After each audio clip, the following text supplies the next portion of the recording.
Hi, everyone, and welcome to Hi. Lizzie Borden, Tea and Murder. My name is Kim Eberly, and I'm here with my co host, Shelly Dietz, and our special guest tonight, Kristen. Is it Pepe? It is, yes. Yay, I got that right. Yeah. Welcome. We're excited about this show. This is one of the first, I think, Shelley, that we did about murderous women. I think we did one other one about murderous women in the 1800s, but this will be probably the first that we concentrate on one person, and rightly so, right? Well, tonight we have the angel of death and the most prolific female serial killer in America. How's that for a title? Yeah, and it was very rare back then to, well, I think in general, to have serial killers that are women, and Kristen is here to help us shed some light on that. Yes. I'm familiar with murderous women of the 1800s, but not necessarily prolific ones like this. That just it's horrifying, the whole story. Yeah, and I forget who said this, but when it's a medical individual, like a nurse or a doctor, it's like the worst of the worst. You put trust in these people, and when nurses go bad, it's really scary stuff.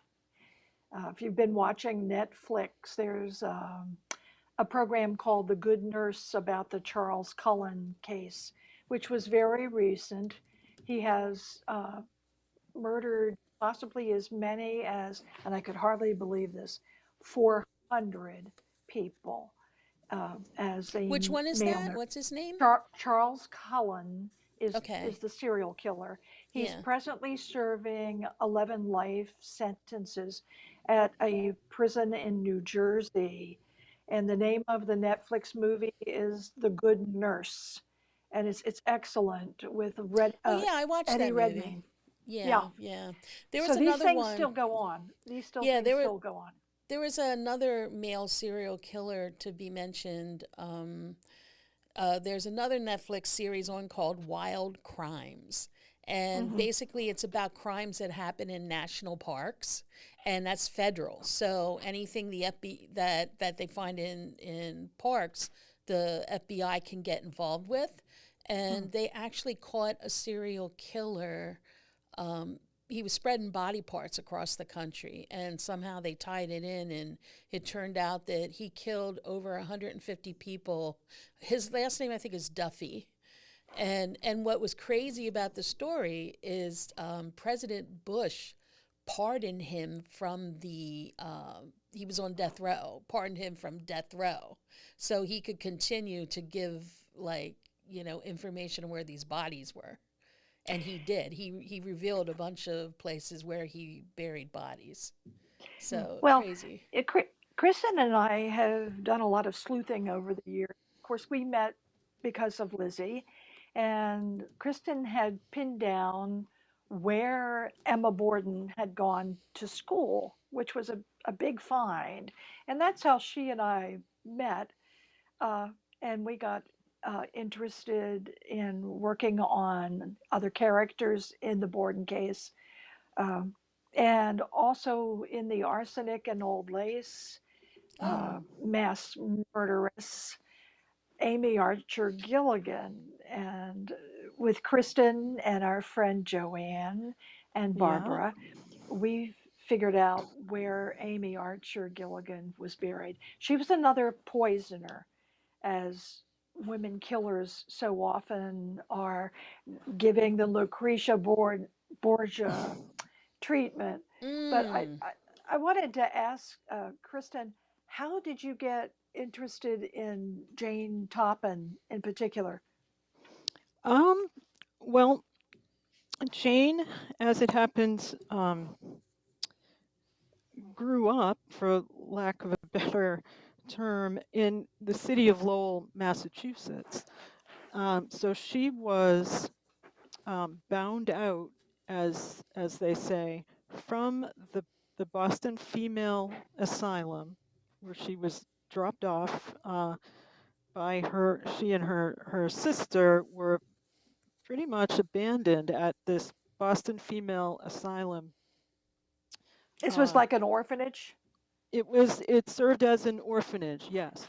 So they took in destitute and orphaned girls, no one below the under the age of 3, and I guess so from age 3 on, a parent or guardian, anybody could drop off children, female children, at this Boston Female Asylum, which was founded in 1800. So it was an early institution in the city of Boston. Um, so Jane was there for her. I think she was about, oh, I want to say 6 when she was given over to the Boston Female Asylum by her father. Her mother had died, I think, of tuberculosis or something very similar when Jane was Consumption, very is that Mm-hmm. consumption. consumption? Yeah, Yeah, yeah. yeah, when Jane was very young, and the father apparently was alcoholic, and there were rumors that he was insane. And who knows, it's who knows what he did to gain Yeah. that reputation. Well, But I read somewhere that he was a tailor and he sewed his eyelids shut. that's what Ew. I've heard or Yeah. read. But yeah, but it's we'll never know if that's true No. or not. It could be, but so Jane and one of her sisters were in this Boston Female Asylum orphanage, and supposedly at the age of 12, children who were there could be bound out. The term was bound out to a family, and the family had to promise to um, provide a wholesome household for the girl. They were supposed to make sure that she was educated, make sure that she had her basic needs met, and I think that they were supposed to ensure that the child attended church of some sort. Hmm. And in exchange, the child provided domestic services, domestic labor. So instead of having to hire a domestic worker, you could have this child from the orphanage, and it was supposed to be at age 12 that they could be bound out, but for some reason, Jane ended up going to a family in Lowell when she was like 9 years old or so. It was earlier than age 12. And she went to the Toppin family of Lowell. Mm. And they were kind of a middle class family in Lowell. And the reason why that interested me is because I went to the University of Massachusetts Lowell. I spent 7 years there between undergraduate and graduate school, and then I worked there for several years. So I spent a lot of time in Lowell. And one day, the Lowell Sun newspaper showed up with this picture of Jolly Jane, as they called her, on the front page, and I have the article here. It was back in Hey, yeah, 2011. Kenny, can you just start number one at the pictures? We have pictures and maybe you can describe them as we go. Yeah, Like Hmm. we'll just bring the pictures up as we go. Uh but I oh. had, There we go. yeah, So there you go. You can talk about these pictures. Oh You yeah. just say go through the slides. She has okay, such a pleasant face, doesn't she? Friendly. Yeah, right? Mhm. Uh, yeah. The, So go ahead, Shell. the one on the right, I think, is the one she's really young. I've Mm. read. Yeah. Yeah, and I don't know what period of her life that is, but yeah, definitely young, and you can see, the picture on the left obviously is that is in the public domain. I Mhm. think they're all in the public domain, but They that are. is the most common um, artistic portrait of Jane that we see, and the likeness is pretty good. She is, you'll note that she is rather a pleasant looking individual. Um, I mentioned the name Jolly Jane. That was her nickname, um, and I'll probably talk a little bit more about that later. Um, Yeah. So, Kenny, you go the next slide. yeah. Oh, this. Okay. So this picture um, is was taken very recently in October, um, and our good friend Joanne and I had taken a field trip down to um, Bourne, Barnstable. yeah, Hmm. Barnstable, uh, and the village of Katamet, where Jane used to summer. And this is the family plot of the Davis family, um, who Jane managed to kill the whole family of Hmm. the Davises. And what makes this especially odd is that they owned the cottage where Jane would rent and stay on the Cape each summer. Um, for one reason or another, they got in her way, and she just uh, got them out of her way one by one. Well, didn't Yeah, she and that was in owe a. some Oh, money to Mrs. Davis? She did owe the money, so she stayed, I think, for an entire summer without paying the family. Hmm. And Mrs. Davis tracked her down in the off season in order to collect her payment, and that's when Jane decided this wouldn't do. So, Just um, wait. easier to bump her off.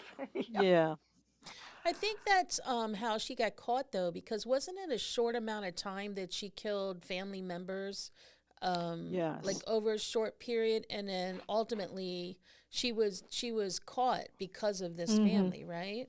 exactly, Yeah. exactly Too right. many too close together raised alarms. Yeah. Yeah. Yeah. So the Davises, So there were no survivors of that family then? None? there was, I believe, one daughter left. So Jane killed.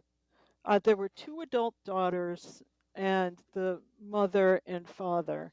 And the mother and father, I'm blanking on their names right now, but they they owned a bunch of cottages. They owned lots of property. Mr. Davis was like the railroad station master. There's a quote in a book I was reading that he pretty much like founded the town of or founded the village of Katomet in Barnstable. Um, so they were very, very well known. They had some money because they owned all of these properties, and they liked Jane. That's the thing. They liked her. They allowed her to stay the whole summer, even though she didn't pay up when she was supposed to. But after months and months of Jane saying, "Yeah, I'll pay you. Don't worry, I will pay you." Um, Mrs. Davis felt that she was just going to go call on Jane in Cambridge, Mass, which is right outside of Boston, where Jane was staying. She was going to go call on her and say, "We really need our money," and that's what she did. And she Jane wasted no time. She ended up poisoning Mrs. Davis there at the apartment that Jane was renting uh, in Cambridge. So Mrs. Davis went to collect her money, and she never ended up going home back to the Cape. Yeah, And so it tell says everybody about how Jane poisoned people. Jane would typically put morphine, large amounts of morphine, in somebody's drink. she was famous for handing people this particular brand of mineral water. Hmm. So she would take mineral water and put morphine in it, and perhaps there were like one or two choice drugs that she had.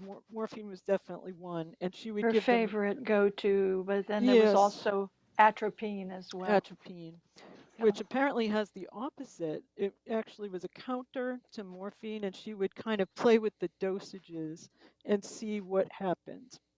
And then when she was tired of doing that, she would finish them off, usually with the large dose of morphine. morphine. There's at least one occasion where she injected morphine into a patient, somebody that she was nursing, actually in one of the Davis homes. Um, and she was caught. This also helped to catch her. She mentioned, somebody said, when Jane got close to this particular patient, the woman, she seemed frightened. So when Jane came by the bed to tend to this woman, a witness noticed the patient looked frightened. Um, and the person went on to say, especially when she went near her with a syringe.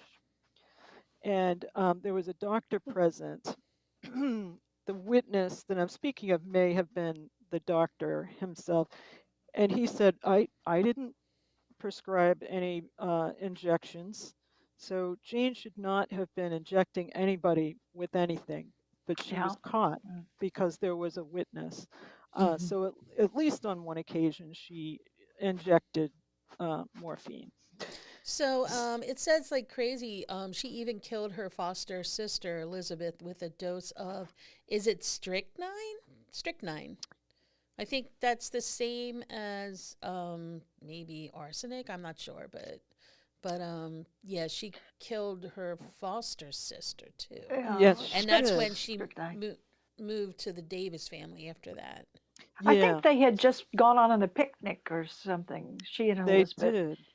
And wasn't Jane sort of interested in Elizabeth's husband? She was. Mhm. So yeah, so Elizabeth Oramel, his name was. Oramel, Yeah, Oramel, Brightman. yes, Yeah, so Brigham, Brigham, it Brigham. said Brigham. within weeks when she moved into the Davis family, within weeks she killed Edna and his two daughters, Minnie and Guinevere, and then the wife and the husband. And there was, Hmm. I think, one surviving family member, and she's the one that ordered um, a toxicology report on the youngest daughter, Adeline, the youngest, no, Yeah, Minnie, the youngest daughter. Minnie. Yeah, Hmm. Yeah, and that's how they S- found out. Yeah, wow, yes, in and it weeks. was yeah, weeks. It if Didn't the other members of the family though saying, "Oh, like didn't they suspect that something was going wrong?" well, they Wow. liked her. They remember they considered Jane like almost one of the family. It's almost like she was above suspicion. And actually, you say that. So I'm sort of jumping around here, but Joanne and I, our good friend Joanne, had gone down to this Katomet cemetery, and we saw the Davis family grave. Um, and when you read the dates of death, there it's all like June 1901, July 1901, later in July 1901. So yes, it's extremely apparent that these deaths took place very close together in time, and Yeah. there was nothing Wow. wrong with the victims. They were healthy. Um, it was the father-in-law, I believe, of the youngest daughter, who he was a captain. So his Gibbs. Captain Yeah. Gibbs, he also he had to inform his son that his wife, Minnie Davis, was killed. She died, and the husband was away. I guess he was off somewhere, and so the father-in-law, the victim's father-in-law, had to inform his own son, your wife died. We don't, we're not really sure how. You should come back to the Cape, and we have to make funeral plans. But then the captain started to think about what had been going on, and he became very suspicious. And he alerted. This is where there's almost sort of a connection to the Lizzie case here. The captain was friends with our doctor, the doctor from Harvard, Shelley, who um, Wood, Dr. Wood. Wood. Yes, he was friends with Dr. Wood's brother, Yeah, and the brother got in touch with the Dr. Woods, the famous pathologist at Harvard, and said, yeah, what happens when does this sound like a poison case to you? And Dr. Wood said, yes, it does. And so he actually was involved in these cases, which is a connection to our Lizzie.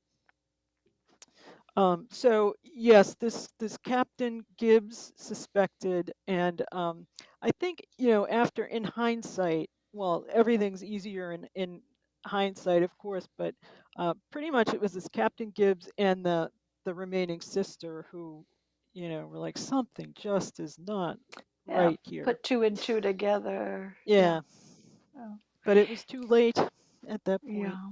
But And you would the think, Davis case was toward the very end of her killing spree. Right. She really started this when she was in nurses training, Yes. and we're going back into the late 1880s, like 87 or so. Right. So it was over quite a lot of time and a and she lot of was young people. when she started that too. She was Hmm. what, like Hmm. 18 or something? 15, Oh, 15. Wow. and it Okay. was, Oh, Yeah. no, I think you're right, Kimbra. I think she had reached 18 by that time, but certainly When she and she started went nursing maybe. to school. was it Yes, Mass General? it was. She did do a year or so at Mass General, but she went to it was Cambridge Hospital Cambridge. Hmm. School of Nursing, or Yeah. which when she was like in immediately, I guess they had students in the wards, so she Hmm. was tending to patients and learning She about was digging it. nursing. The Yeah, tricks of the trade. Yeah, yeah, and and Kristen, didn't you find that she had a way of charming men? The doctors thought she was great, but all the yes, women nurses, she had problems with them, jealousies, yes, rivalries. yes, and she was, and as well as even in like high school, when she was in at Lowell High School, or even before that, Jane liked to um, get people in trouble. So she would, if you rubbed her the wrong way, she would tell stories to get you in trouble in retaliation. And I guess there were many times when like the person she was targeting ended up getting thrown out of whatever. Somebody, I believe she did get at least one fellow student removed from Hmm. nursing school, and she Yeah. just thought this was the best thing ever. um, However, you can also see that she was very well liked. She apparently was, her nickname was Jolly Jane. So she was always like, joking around, and in a great mood, it seemed, full of life and vitality, um, so that you would never guess that she was a serial killer. Um, Well, that's the case with a lot of them. They're con yeah, artists. con artists, Yeah. Well, they're just very sociopaths. smart and Yeah, clever, and They know how to play people. they know how yeah, to manipulate Hmm. the situations, and uh, yeah. So she started at Cambridge Hospital doing, Hmm. her murdering spree, and then she did go to end up in a Massachusetts hospital, right? yes. So she Ultimately, ended up at the Massachusetts General Hospital yeah. School of Nursing, which is extremely prestigious. So the fact that she could even get there speaks to her skill as a nurse. And by all accounts, um, she was an excellent nurse. Right. And You what know, was interesting, the little tidbit that I read, like I always like to catch the little tidbits. mhm, She was accused of petty theft yes, too. And right. there's a correlation there, with Lizzie Borden and thinking that, people thought that she was a kleptomaniac and a little thief herself, Lizzie, Right. so but Jane was too. Yeah, Jane. So money disappeared wherever Jane was, including with the Davises. So I think if you read about each one of those Davis deaths, they all eh, somehow somebody knew exactly how much money they had, like on their person when they died, and in every case, some of it went missing after upon the person's death. And I Um, find like what's so interesting with Lizzie, and I always when she that whole thing with her being kleptomaniac, and when you study about that, it's not really the need; it's just the they want to do it, just for like one day, just for the heck of it. It's not like It's she the had a thrill, need. the thrill of yeah, getting Right, away with right. something. right. Right.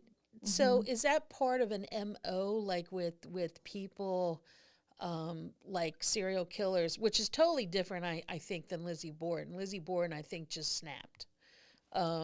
With all the repression, penned up feelings and repression, but I find it fascinating the similarities though in their MOs.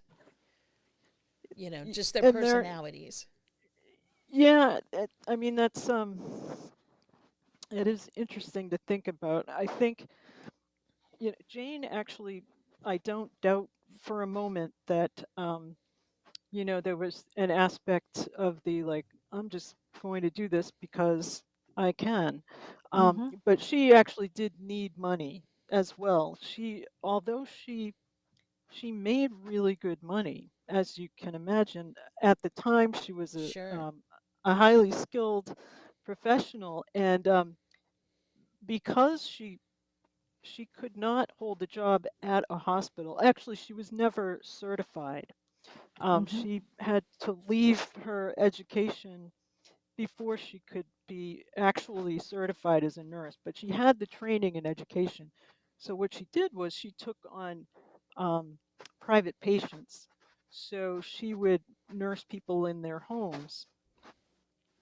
Um, and even then, you would think, well, she must have made great money because she could name her price, and she did. But she apparently spent a lot of money on other people. So she would give lavish gifts and pay for Hmm. things, and apparently just went through money like water, and therefore she was always in need of it. There was also, I think she may have invested. She had some investments, which also I find fascinating for the time. She had some kind of investments in a railroad somewhere, and I don't know the particulars of Hmm. that. Um, but yeah, so she invested her money. It must not have paid off well for her, but she actually was, in need of money quite frequently. Whereas Lizzie wasn't. She really wasn't. She had enough money, but Mm, big um, lump sum. Yeah. yeah, Hmm. yeah. She also gave extravagant gifts and very generous to her friends. Hmm. When you have money, like to play Yeah, Lady Bountiful. right. Mm. Yeah. So, So what other pictures do we have, Kenny? Like yeah. number 3 or number 4, wherever we left off at. Yeah, we're at three. Oh yeah. Okay.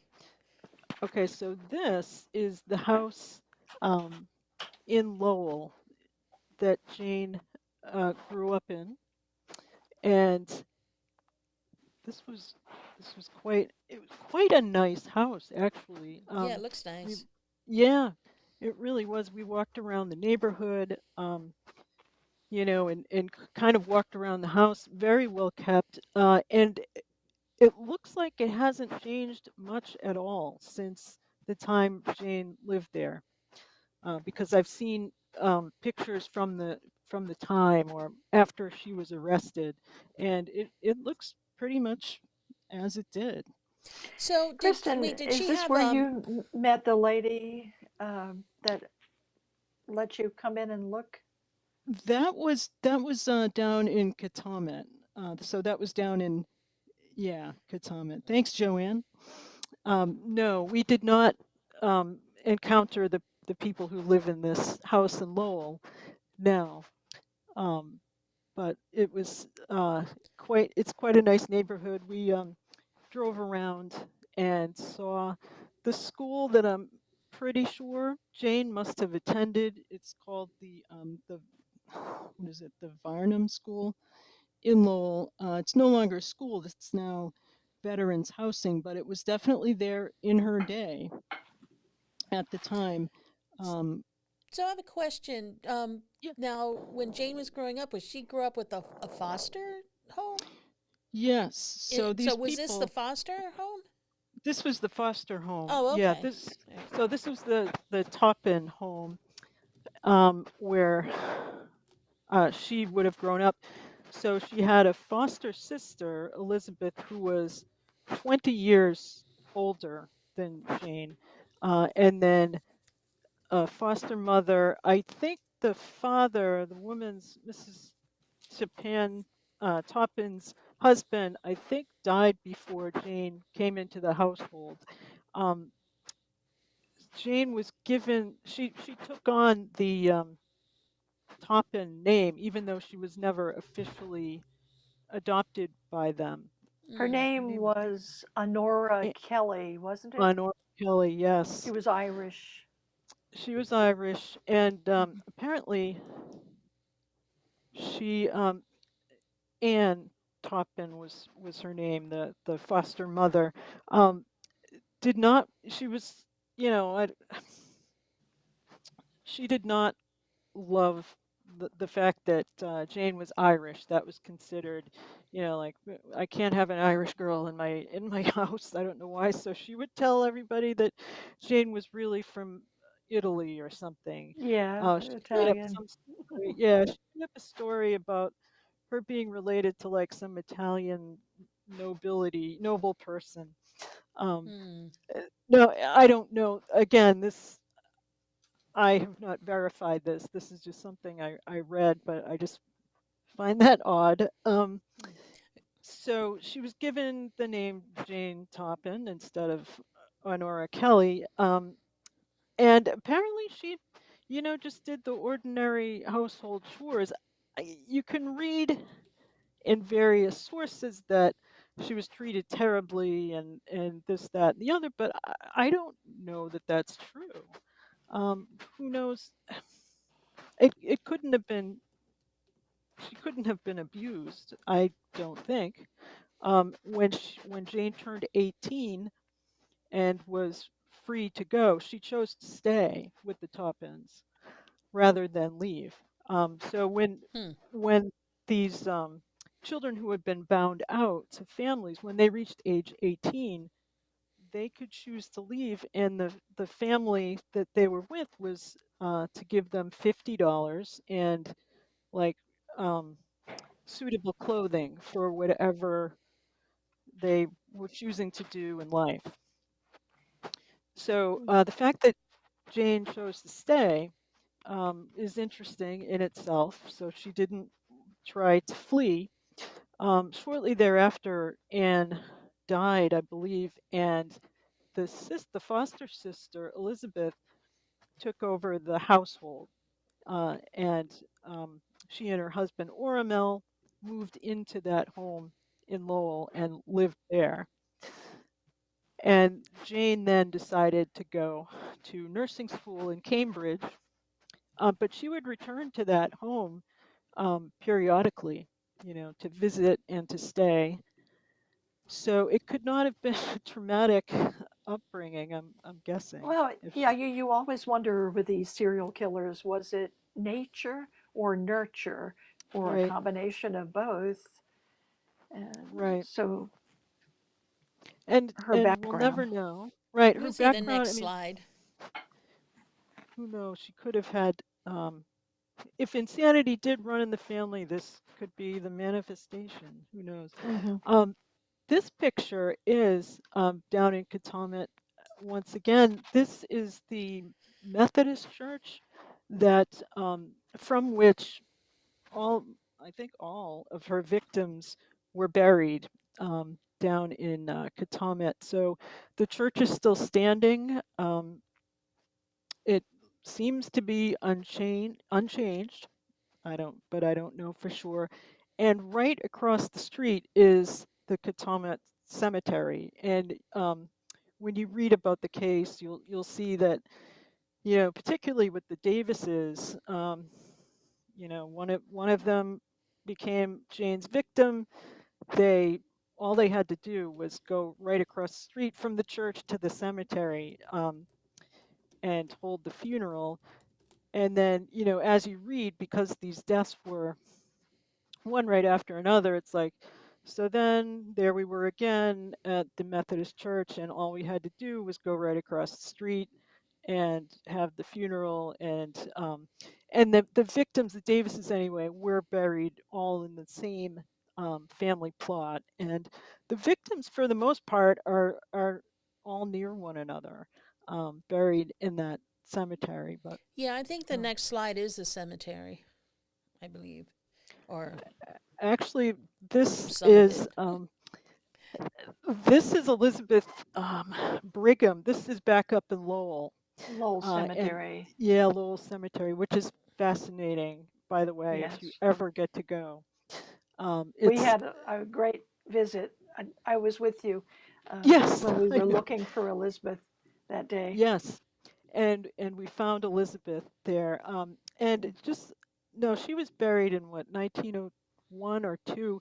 Look at Hmm. her gravestone. It's very uncharacteristic, I think, of the period. At least the others that we saw down in Katomet from 1901, 1902 were more traditional looking. This was very different. Um, Very and modern there's looking. I'm very not up on modern. my gravestone architecture. Well, I'm no expert, but just by observation, Yeah, this is it's a cube it's actually. interesting. Hmm. Yeah, it's like who Yeah, makes a cube, right? I know, Yeah. and there's writing, the inscriptions on all sides of this cube. Um, but this is her grave, so we went out and found this was. I think we were calling her Elizabeth, Jane's first victim, but clearly she's not her very first victim. No, no, Um, not at all. no, but So what? Yeah. So what's next? Oh, okay. another picture of the house. Oh, Um, okay. yep, Yeah. this is back up in Lowell again. Okay, you can. Do you Yeah. know if the Oh. people that live there know that Jane I Tobin grew don't up in that know. house? I don't know. Okay. And if we had seen them, I certainly would have asked. They may. Another adventure for another day. We'll You would knock on Yes, the think that door. you would think that they, You think so? yeah. I would think I so. don't, yeah. I mean, they would have had to find out, like, somehow, because that's a popular historic house. It's like, Amityville Horror House, it's, Right. Yeah. you know what I'm saying? How could you not know? Yeah, Hmm. yeah, exactly. Like if you knew anything about Lowell or its history, you would Yeah. probably find out. Yeah. Somebody has told her by now. Yeah. Right. Mm. Yeah. Right, right. We'll send her this podcast. Sure. And then they'll know. So Well, what are So we actually, looking at? you, Well, Kristen did knock on the door of the home in Catamit, which oh, was what the yes. Davis's place. Right. And That oh, Kristen, aren't we bold? oh, but this is a great story. Kristen, tell Okay. them who answered the door. oh, okay. Well, I have to modify slightly because eventually we did knock on the door, but this was my partner in crime, Joanne. And so we were driving around. This was the same trip in which we located the Davis graves and all. We wanted to find the house where the Davises lived, um, which is apparently is still there, but we never found that one. Instead, we found this cottage, one of the cottages they owned that Jane stayed in. And in fact, we think it's the house where Jane killed her foster sister Elizabeth. Mm. Mm-hmm. So we knew the address, and I was driving along and following my Waze navigator or something. We found looking at the house numbers, and we drove by, and I said, "This is it. This house right here. This is it." And lo and behold, somebody was out. This woman was out in the driveway. So my trusty um, partner in crime, Joanne, leapt out of the car um, and ran over to this woman. She was taking pictures, and the woman said, "Can I help you?" And Joanne said, "Well, actually, I'm just trying to take pictures here. I hope you don't mind. Um, we're doing it work. We're doing research on this woman, Jane Toppin, and we wanted to get a picture of this house." And the woman said, "Well, you've come to the right person." It turns out this woman that we were talking to actually is a Jane Toppin impersonator or Mm-hmm. Oh, reenactor, I should say. oh, Reenactor. She's a reenactor. So she has appeared, at different events down on the Cape, dressed as a nurse, and she tells the story of Jane Toppin. Well, we couldn't believe it. there's some Um, irony. Absolutely. And so Joanne was telling her about Lizzie Borden. Oh, we do Lizzie Borden reenactments and so forth. Um, so this very kind woman invited us. Her name was Sharon. She invited us back to her home a little later on, and we were hemming and hawing. Should we do it? What if she's a serial poisoner? Like, what if we go and they offer us drinks? Do we drink Oh, them? What do we do? what do we Um, eh, do? just all in. That's where your mind goes. We were kidding. So it ended up we did go back. We thought they could be waiting for us. So we went back. We knocked on the door, and there was Sharon. You know, and her son. So this woman Sharon apparently lives full time in Missouri, but she summers on the Cape. Her husband was from the Cape, and we went in and had a long, long, wonderful conversation about Jane. And we looked around the house. She said she's 99% sure it is where Elizabeth died, where Jane Mm-hmm. killed her foster sister. Um, and I asked, has the house been changed at all? And it had actually. But the room we were actually sitting in what was probably the front room of the house. Hmm. So Jane might have entertained guests in that room where we had been sitting. It was just fascinating.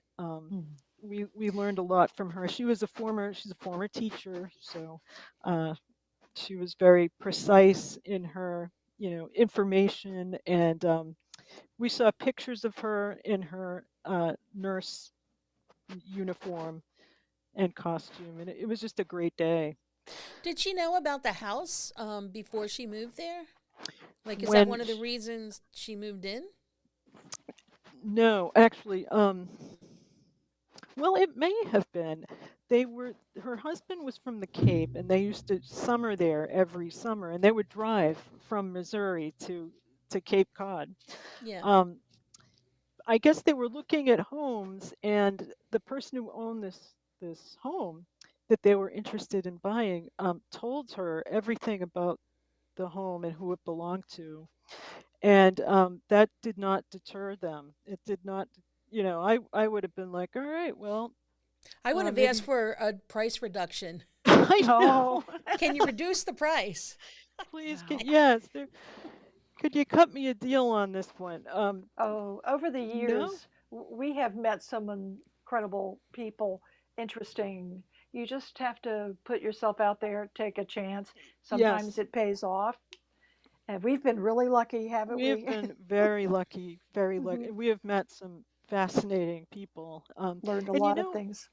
learned a lot of things. And usually, we're always thinking like they're not gonna when they hear what we are looking for, they're gonna, call the police or Yeah. something. But usually people are so interested Hmm. in these stories that we have. Um, so yes, this Sharon and her family did know all about Jane when they moved in, and they ended up changing the inside of the house a little bit, but and this is just hearsay, but I guess the children of this woman, Sharon, always maintained that the house was haunted, that it had ghosts in it, and I guess they just learned to live with it. Sharon would not confirm. She said she had never heard or seen anything. It was all the kids that were saying this. Hmm. So who knows? Um, but very interesting. So So we got to Sharon said the historical society would drive tours by. Eventually, she would dress up as Jane and invite them on to the porch. uh-huh, right. Yeah. Yeah, invite them onto the porch. So and we asked, did she offer them drinks, and she said no. Uh, but she was delightful. She really was. And her son was there. He comes, it was getting to be the end of the summer, and he always drives out to drive Sharon back to Missouri. He was very interested in hearing about our Lizzie information, but he was also extremely interested that we were interested in Jane. And it sounds like he knows the whole story about Jane because of his mother. Yeah. But he was just he was fascinating himself, and wanted to learn more. So I'm going to write some of this information down. I'm wondering And if the family's been approached by paranormal investigators because they're always on things like that. yeah, they are. They didn't say. They didn't Yeah. say if they were or not. And I didn't ask, but it was just kind of like the son was there, and he was like, "Oh man, yeah, we used to hear footsteps coming up the stairs all the time." uh, so who knows? Um, what So the else next about that slide, trip? we had, yeah. So this is of the Taunton Yes. Yeah, that's the Asylum. Kirkbride building, which is Mm-hmm. no more. It burned, Right. collapsed. We were late, Kirsten. We didn't get there in time. We didn't get there in time. That's a But shame because that whole building structure of Taunton was massive. I mean, it was just a massive place, There's and still some outbuildings, and they have paranormal investigators, and they have scary stories oh, and so there's still things some to mm, tell you. standing buildings, Shelley. Oh, They're yeah, still but building. not I this thought. old. They're much newer Oh, buildings. okay. It's All right. mostly drug rehab and counseling. Um, Okay. recently, I got this great book called A Brief History of the Taunton Lunatic Asylum, 1854, which is the year it opened, to 2016, written by a man who worked there for 24 years and had access to Jane Toppin's medical records Mm. there. So It's David wanted to ask, is this where Lizzie was held? now that's an interesting story too. Turned out Uh, that the gentleman that wrote this book tracked down that rumor that Lizzie Borden at one time was there. That is not correct. Lizzie was never in Taunton Lunatic Asylum. She was at the Taunton jail on Hodge Street, mhm. which was only about a block from the front gate of the Taunton Asylum. Turns out there was a woman named Elizabeth Borden who was at the Taunton Asylum. Not our Lizzie, totally different person, but that rumor has been around forever. And I'm glad, this author tracked it down and put it to rest. We actually went But out there, you know, Kristen and Joanna and I, Mhm. and drove all around the campus. We saw the spot Kirkbride designed the asylum architecture where the dome is the admin section, and Mhm. that's when your visitors would enter. And then there's a right wing and a left wing, as you can see, going off. And the further away from the center is where the most violent uh, inmates, patients, were Mhm. kept. It was a whole philosophy Dr. Kirkbride had come up with on how to improve living conditions for inmates, uh, for asylums, right, which prior to that time, the conditions were pretty awful in lunatic asylums. You might Mhm. recall a book called Bedlam about a famous institution in England. It was like a snake pit, they were called.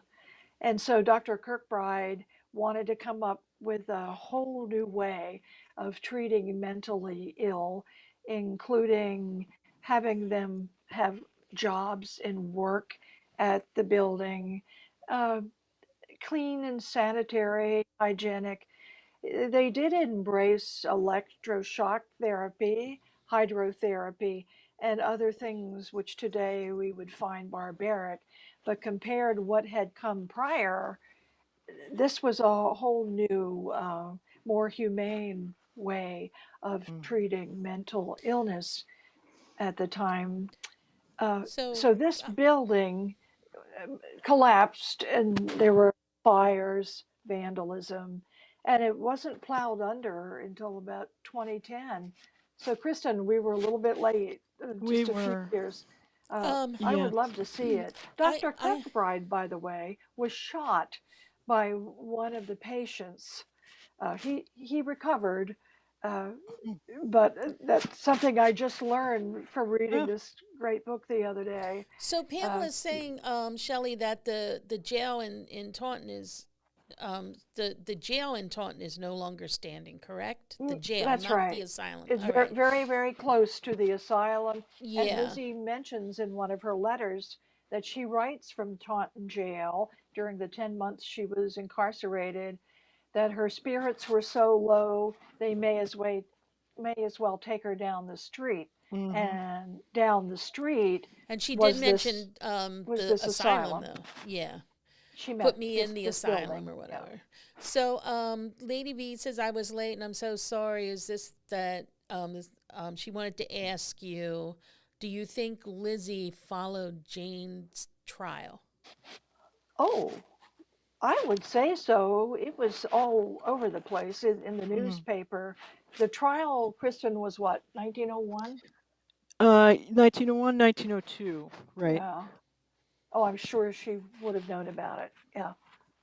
You know what's really fascinates me about these asylums back then is that women were just thrown in for everything. You know, Hmm. Yes. even if they didn't have a mental illness, like if they had PMS or something, you know, they were just thrown in there for all kinds of things. So I think there was a great fear among women back then of being thrown into an institution if they acted in some way out of line, you know, if they got all uppity, and because men had all the rights back then. So, you know, any man, and I wrote it in some incidences in my book about women trying to escape the patriarchal in society, in that one case was this woman was married to her husband and she didn't want to become a Calvinist. Is that a religion? Hmm. Calvinist? Hmm. Yeah. So her husband like literally nailed her, you know, the doors shut in the house and stuff, and wouldn't let her out because she was going down the street to this other church. So he put Mm. her literally in an Yeah. institution for doing that. So Yeah. like Wow. it was crazy back then to be a woman. So in Lizzie's case, I always thought, and it was that one thing the night before when Andrew sends a little telegraph to um, uh, Lizzie's sister saying, if anything happens, make sure like you're available, kind of thing. Like if I know where anything, you are. so I Yeah. know where Yeah. you are. And what was he thinking? What could I always thought that there was a possibility that maybe he wanted to institutionalize Lizzie at some point. Maybe it was kind of in the mix a little bit because she clearly mentioned when she was in jail, they'll take me to the asylum. So she very clearly knew about that asylum. Like, but I don't Oh, it know was if very everybody knew. famous. The Taunton Yeah, Asylum was a very famous institution yeah, in the area, and it was just down the street, about a block from the jail. yeah, So Mm. yeah. So, what do we know what kind of treatments Jane received in the asylum? Did she get electric shock or like do we know? Are there records of that? there are records, and uh, I didn't see any mention.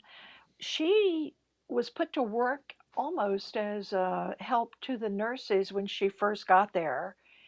She weighed 166 pounds. She was very Oh yeah, I robust, remember reading that. Mm. and Yeah. she would make beds. She worked in the sewing room, Mhm. and over time, she deteriorated, uh, Down to and 62 went pounds. down to 62 Yeah. pounds. Yeah, Yeah. That's at one crazy. point, Who could live like and that? I mean, got a little more um, mentally unstable, Hmm. and jumped up and down in the bed, made up incredible stories, took credit for the sinking of the Titanic, turned against Catholics, priests, Irish, um, yeah. threatened everybody. But this was over time, and she was what, Kristen, 84 when she died, Yeah. Yeah, she did live a 1938. good long life. Yeah, she died in 1938. Yeah, and she was Uh, in her S- early 80s. Wow. she was pretty Yeah. wild looking at the end with the hair. We Oh, I have a didn't see any picture. pic. Do we have a picture of Yeah, that? yeah, we do. I sent Oh, you a picture okay, of Kenny. Jane in Oh, her decline. But let the me funny look. thing, every once in a while, she'd call out to the Oh, maybe it's nurses. number 10. Number 10, Yeah, maybe. let's crack out the morphine, dearie, and Yeah. have a good time on the wards. Yeah, we could have So fun on the wards with we could have fun. So morphine. you wonder, her, and Kristen, I know you know a lot more about this. Was she pretending to be insane? Well, it's interesting you should say that.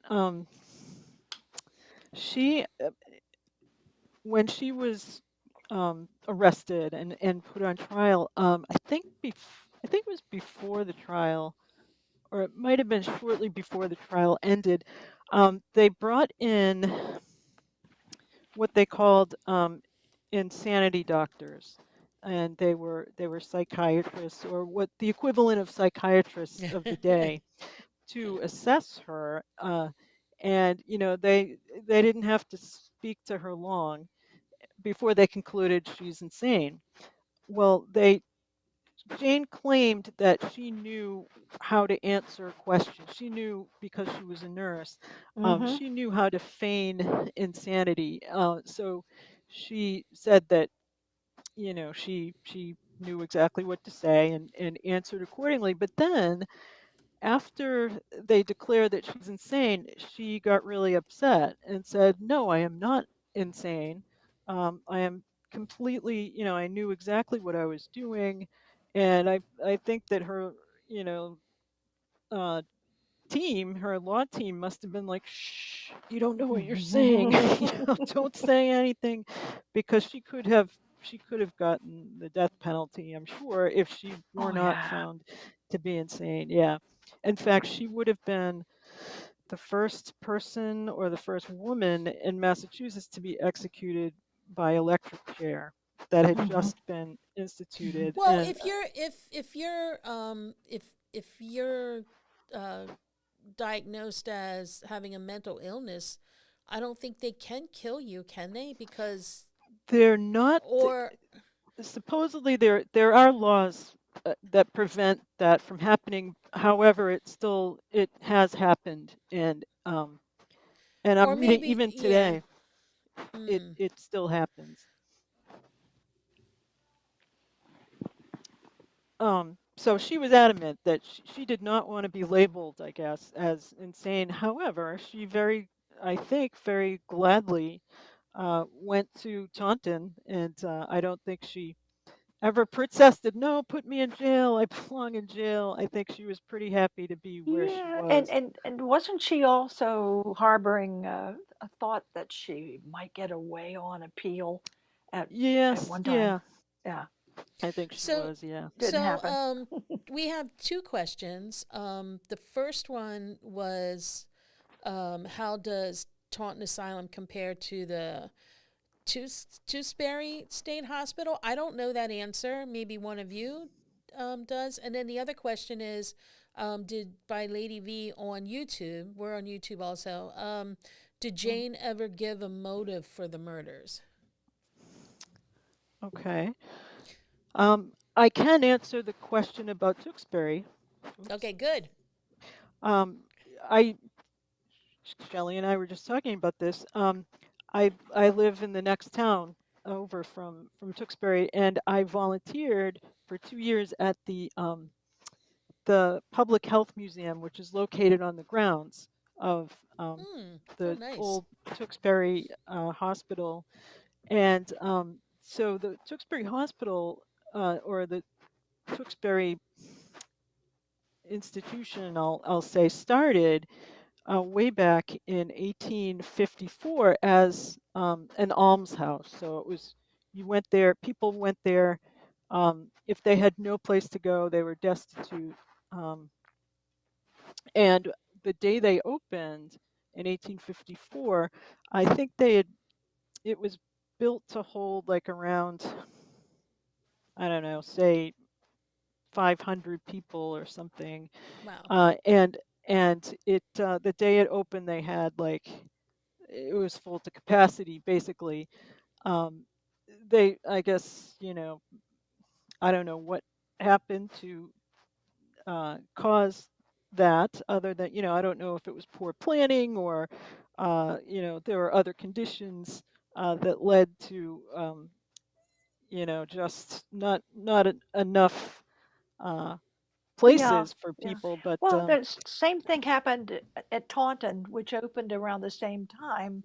mhm, Is they were didn't know what to do with you. Off right. you went to Taunton. It Mhm, was a catch-all for alcoholics, all kinds of uh, things, more than just for treating mental disease. And maybe right. that was the case. Well, if Well, you ever read, oh, I'm sorry, read, Christian, go ahead. oh, I was just going to say, like, over time, the Tewksbury opened as an almshouse for the destitute, but as you can imagine, along with poverty comes a whole host of other things. So, of course, people who were ill with all kinds of diseases came through, and they saw the need to build hospitals or different buildings. Tewksbury started as one building, and literally an almshouse. And then it expanded over many, many years to serve many different purposes. So, there were buildings for people who had disease, and there were buildings for that were mental asylums, and everything was divided between um, men and women. So there was a men's Hmm. hospital, a women's hospital. Um, so I think, Tewksbury's probably started out a little bit with a little different purpose. Am I right that Taunton was always um, a mental health Well, they didn't they asylum? try to be on the Mhm. forefront of how to treat mental illness patients with Mhm. mental illness. They had gardens, and they tried to go about that route and Yeah, of treatment. But it was really, back then, it wasn't hard to be put in an institution. I Oh mean, the no, famous no, story of Nellie Bly, of yeah. course, right. she just pretended to be mentally, sick, or she made a scene at her house like she didn't want to clean something in the kitchen, and they sent her off to the Hmm. institution. And so the overcrowding of institutions had a lot to do with people just getting rid of troublemakers, Right. Well, or with the any reason. Kirkbride regime, Dr. Kirkbride, it used to be a family member could sign you in, uh, and they too many people were put in asylums for convenience, and that changed whereby you had to have two certified physicians examine and commit, rather than just a husband who wanted to get rid of a wife who was Hmm. giving him trouble, or what do we do with loopy Aunt Mary? We'll just Hmm. shove her down, the road. Um, Right. so that was a big change in mental health uh, But what year practices. was that? I mean, it really didn't change until in the 1900s. Oh, it was quite late. It Hmm. was Yeah. scary how late that all came in. My aunt was a psychiatric nurse, and when I was a little girl, I used to go to work at the Dorchester County Eastern Shore State Hospital. I've never told you this, Kristen, uh, with my aunt. And even conditions in the late 50s and early 60s, today we'd be horrified Hmm. at what went on. Electric shock treatment, lobotomy, and all kinds of what we consider barbaric things were done even that late into the 20th century. So we've come a long way, but there's still a long way to go. So Yep. here's an excerpt from my book if you want to read it, page 219. And I devoted a whole chapter with asylums. And basically, I wrote by the end of the 1800s, there were more than 120 asylums housing 100,000 people, primarily women. Most were gloomy environments, badly ventilated, cheerless, unadorned with a touch of beauty. The majority of patients were treated more like animals than human.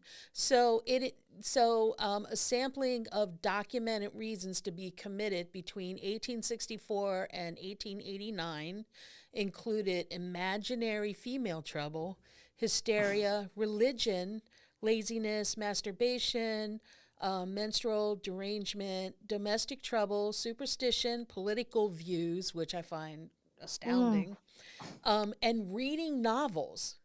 Reading novels was on that list, and I often think of Lizzie Borden because she was an avid reader. novel So, reader, yes. Yeah. right. So maybe, and again, I come back to that. Is it a possibility that the thought of the asylum like loomed over that? Well, you remember Victoria Lincoln wrote a book called Private Disgrace, Lizzie Borden by Yes. Daylight. And Hmm. her thought was Lizzie had temporal lobe epilepsy. And often, Right. family members would be committed to asylums who were epileptic. Uh, that was just one theory, but others have voiced the idea that maybe, you know, Lizzie had issues in that way. So Kenny, I pull. think if she had been acquitted, sh rather than hanging, if she had been convicted, may have ended up at Taunton. Right. Yeah. Kenny, do you have picture 10? Picture 10. Because I think that's the crazy picture. Oh, Is yeah. that it? Yeah. Okay. So is the one on the bottom the later year, or I because this can't says tell. 1906? Oh. Oh, that's later. Yeah, that's not the one that's coming up with the wild hair when she lost all the weight, went down to 66 pounds. You sent me She that did gain one. it back in a year. She got back up to 125, but I don't she see that one. became increasingly uh, deteriorated with age. So, um,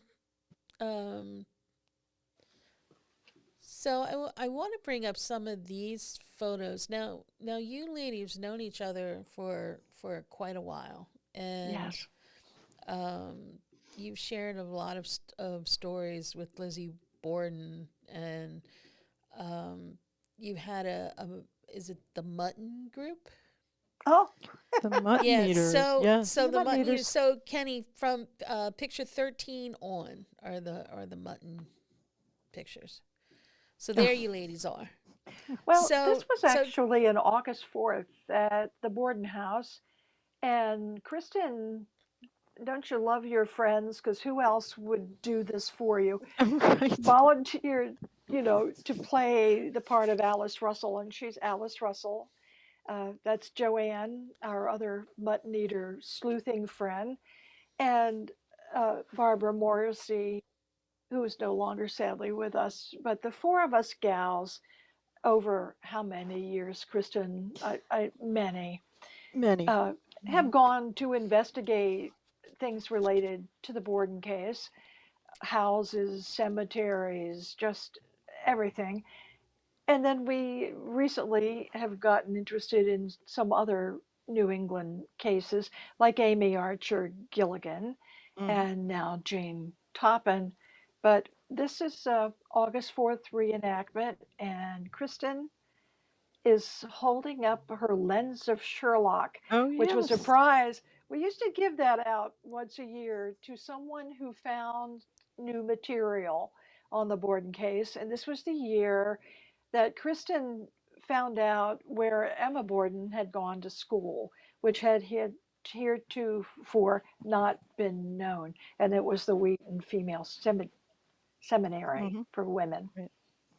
mm, Yep. That was a lot of fun. the Wheaton Yes. was the a top school too at that time, I believe, because they had a lot of things programs for women, Yes, it's still Yeah. going right? strong. Yeah. Yeah. Yeah, and it's still very prestigious. It's down in Hmm. Norton, Norton, Massachusetts. Yeah. Oh, Oh, You tell them that's a about great this one, picture. Kristen. This was a big day. this was another time where we pretty much knocked on the door and got to come in. And this is This attorney summer. This was this this summer. past summer, New Bedford, um, attorney Hosea Knowlton's residence in New Bedford, which is still standing. And interestingly, it houses a law firm. So we uh, went by and we saw lights on, and we just thought, well, we'll see if we can go inside and get to see this prosecuting attorney the inside of his house. One of the prosecutors in the Lizzie Borden case trial. So we did. We were walking around. We always feel like somebody's going to call the police on us when we're looking around. Um, we called, or I think we both called and knocked on the door, and these lovely gals. It was a Friday. Not much was going on.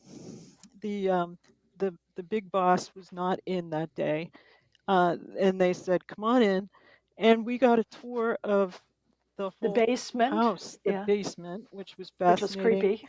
Yep, and we brought Flat Lizzie with us. Hmm. As you can see, she's up on the stairs there. She Yeah. comes with us sometimes, She and opens a lot of doors for she us, Kimbra, does. She because when opens a lot of I people, doors. yes, see I her, think the stairs actually look kind of like the ones on 92nd Street.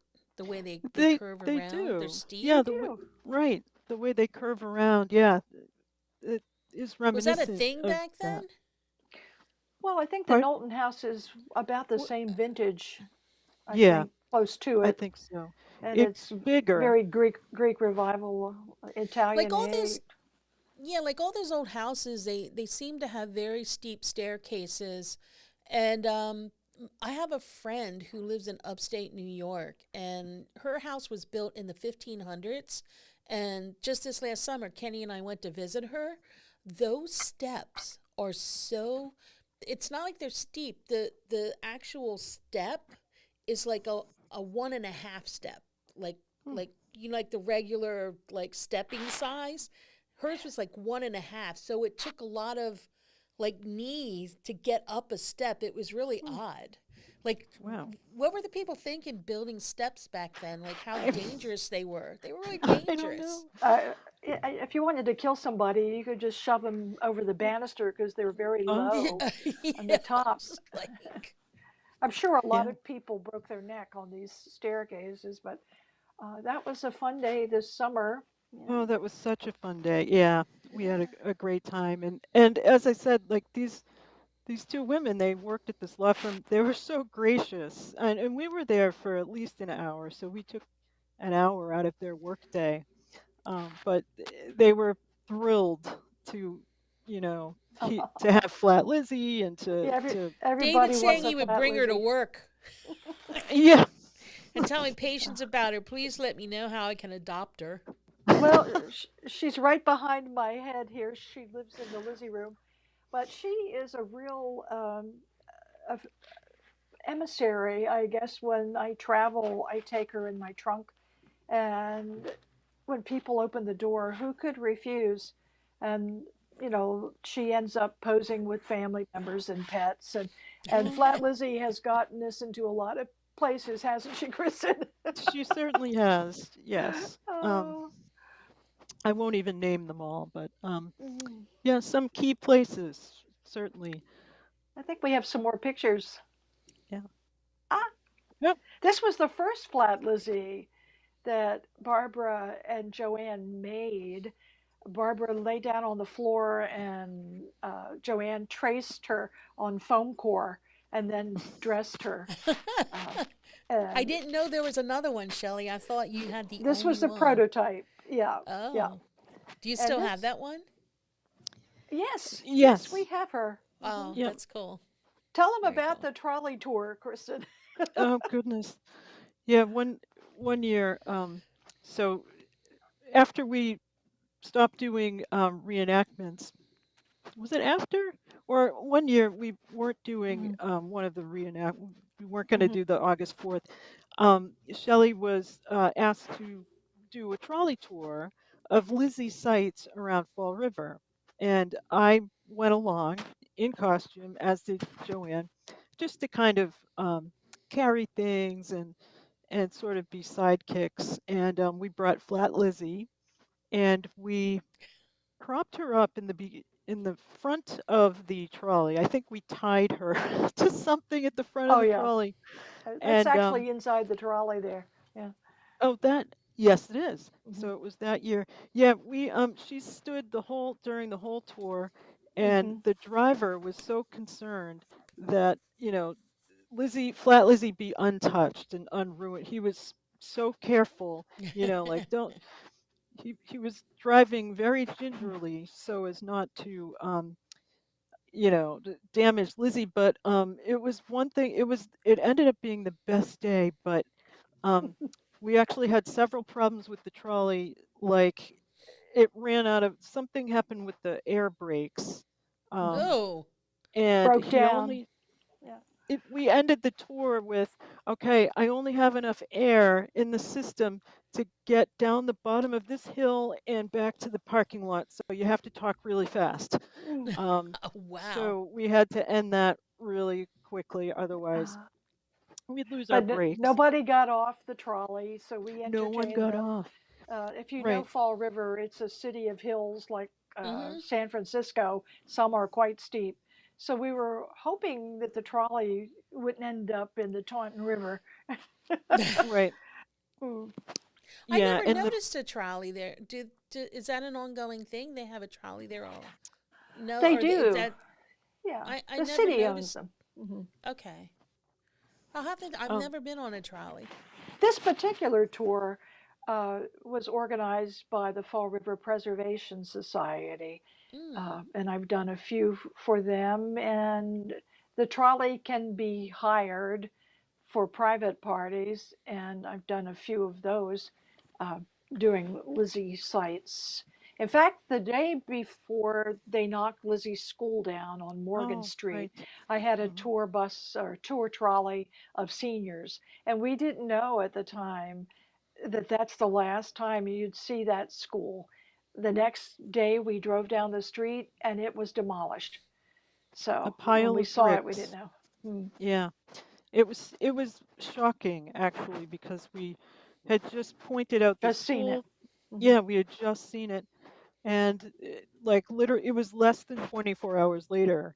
Um, Shelley and I and Joanne just happened to drive by, and it was just a pile of rubble. You know, We we got a we brick. We all got out and yeah, got a brick. but we had to stop the car and get out and stare and say, what happened? We were just here. Yeah. um, and it was a shame because even the neighbors didn't want that school to be demolished. We were talking with people, but it happened. I'm glad So, we got a chance to see it and photograph it and Yeah. make a video, which are, so this is what we like to do when we go out on our little sleuthing escapades. We make videos because you never know if it's going to be there next week or not, the way things are knocked down now. And we put them on our channel. So we've got that. Look at what is next for you, Kristen? Like as far as research, or do you have any projects that you're working on, or? I I am planning to write up sort of a summary of our adventures down the Cape in relation to Jane, and I'm hoping that Shelley might put my story up on one Hmm. of her wonderful sites. You bet. Um, Yeah. yeah, We're and not done with Jane. oh, we're not done. No, so Good. anything.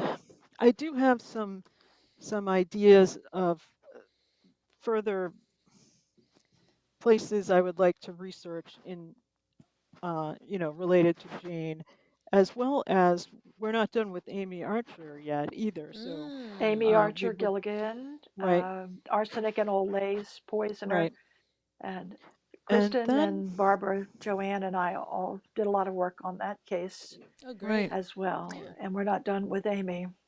no, So, and well, go go ahead. ahead. So much crime, so little So time. little time.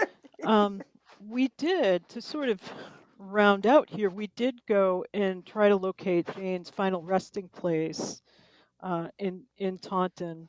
Um, People who were in the asylum were often buried. I don't know if they all were or some of them were, but they're buried in unmarked graves essentially. And we think we found That Hmm. is the picture eight. area. Picture eight, Kenny. Yeah. Oh, yes, Yeah. that's that's what the burial area there looks like. They're just numbers. Those small markers there are numbers, and there was a way to find out like what number corresponds to whose grave, and so we Hmm. had to go basically Yeah. find a section, and that, believe me, finding that section in that cemetery was not easy. But we found it, and there is a picture somewhere of one of us standing on right on the spot where we think Jane is. Oddly, By knowing her number, we knew her number. It's Now, been did they do that removed. because they had no money, or it was just sort of like, or why did It, they it, bury people like that it was without? like a potter's field sort of Oh, thing. okay, I got you. Yeah. Okay, mhm, But yeah, Jane's was purposely removed. And by counting the other graves, which yeah. are numbered, we found one that didn't have a number, but you could see the outline mhm. that it was a grave. And we're pretty sure that that's where Jane was buried that day. So, David made a comment. I'll just share with you because I thought it was so funny. He said, "If you were on a trolley, Kimber, make sure to memorize the amount of priests on the trolley and the number on the trolley driver's hat." Right. Oh, Oh gosh, I Always love our useful. I love the Lizzie Borden people. Right? They're so Hmm. clever. Yes, we could Um, arrange that for you. it's We could arrange any number of priests to be on the trolley. like- so I'm going to do our drawing. We do this at the end of our podcast. Basically, we give a little gift away for our viewers. So I write their names down and then I put them in a basket and I just draw a name. Here we go. It's like so primitive the way I do things, right? Old Okay, school. Judy Baker. So Judy Baker, I will be sending you something. I have to look and see. I know you've won before, so I have to see what I sent you already, so I don't send you a duplicate of something. Ah, But Judy Baker, congratulations. yes. Huh. Oh, cemetery walking tours. Sure, Pam. I'm always happy to do Oak Grove walking tour. If we could get a little group together, sure, I'm game. That sounds like fun. So, Kristen, Definitely. I want to thank you so much for coming on the podcast. It's been a pleasure talking with you and learning and being able to discuss, the Jane topping case, which is Well, thank fascinating. you. I And love talking about Jane and Lizzie and anyone else, actually. yeah. Thank you so much for having me. Oh, Yes. And, it's our it's pleasure. wonderful to have friends to share these unusual obsessions with, and they don't Yeah. think you're nuts, and they're willing to put on a costume and a hat and Well, it go is along for the ride. it's a small niche for sure. A very small niche for sure Well, I feel of blessed people. to have these gals, and we have a lot of plans for the future to do Hmm. more and take everybody along for the ride with us. Right. Yes. And I want to wish everybody, my wife and I will sign up for your tour. Let us know when you're available. We will pay big bucks. It's good to know, Shelley. Oh, I work for chocolate. Actually, spring is a great time, or Mm, fall to visit Oak Grove, sort of the end of April, May, or October. So I'll Yeah. be there. Name the Yeah. day. Yes, and we want to wish everyone a Merry Christmas too and a Happy New Year. We will be Happy back in holiday. yeah, yes. in Yeah. February. Who knows what 2023 will bring? Yeah. New This is discoveries. true. This is true. Lots of things could happen. It's well, let's keep it on the upswing. You Yeah. bet. It's like cuz We're I have optimists. yes, Well, you yes. never run out of history, do you? And this Right. fascinating. Yeah. So just so you know, I have not Lizzie Borden books, but I do have two books that are going to be coming out next year. One is a collection of short stories by Staten Island authors, and the other one is a kitty book. It's Oh, a handbook for new pet owners, and I'm actually doing all the illustrations in the book for that. So I'm excited about those two things. And we'll stay Um, tuned for Kristen's story on Jane, which will be on Warps and Wefts. And I'm mm-hmm. still working on the Borden Curse. I got a new puppy, which is lying yes, here on the yes, floor. Chips. Chip, and Chip, he's been a how is sick, he sick doing? He's puppy. good, right? Is he doing Yeah, better though? I he's hope doing so. better, but Okay, it's good. really put me behind on Oh getting my the Borden gosh. Curse out. Yeah. So that's now slated for early spring. So we're all busy writing, Yes, we Mm-hmm. and are. hope we Bunch of have writers some here. fun things to tell you. Yeah. So we're looking forward to February, and again, thank you, Kristen, for coming on. We appreciate you, and Shelly, I love you. You know, you've been a co-host now with me for this is, I think two the years. two 2 years. years. Yes, Wow. wow. Like, and we Yeah. still keep going. It's great. So, do you Hmm. have anything to say, Shelly, and we'll just sign off, or Well, Kristen, thank you so much again. And we just scratched the surface. It was a big topic, mm, but I think Mm. we had little appetizers from many different areas. Yeah. And yeah, this is not the end by a long shot. So No, David's not saying the by a long Borden shot. curse. Will you post it on your site? I The sure Borden. will. Yes, Yeah. she said, David. Yes. Okay, and until then, thank you so much for tuning in. We look forward to February, and we'll see you then. And have See a you great day. online. Yep.